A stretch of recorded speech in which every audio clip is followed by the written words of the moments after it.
Hi, in today's video we're going to be taking a look at making connections to books that we're reading. Content covered in this video includes why make connections at all, text-to-text connections, text-to-self connections, text-to-world connections, and text-to-media connections.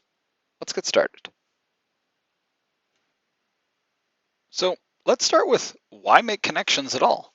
Well, connections allow us to understand themes in literature. They allow us to make comparisons between what we're reading and our own experiences. They allow us to identify similarities and differences between stories that we've heard, played, or experienced through different media. And they allow us to relate events in real life to what we're reading. Let's take a look at some of these different connections now. The first one is text-to-text connections. Text-to-text connections are when you make a connection between characters, settings, events, or themes in two or more different books. Text-to-self connections are when you make a connection between characters or events in a story and your own life.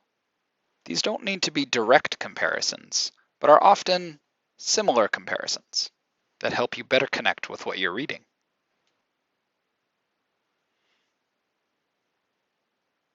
Text-to-world connections allow you to make connections between settings, events, and themes to events taking place in the real world. Lastly, text-to-media connections.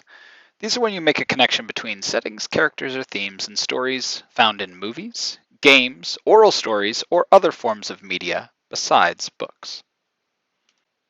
These four different types of connections, text-to-text, text-to-self, text-to-world, and text-to-media, all make the reading experience more enjoyable. They also allow us to better understand what it is we're reading and the themes and features found in some of our favorite stories. This has been the Making Connections video.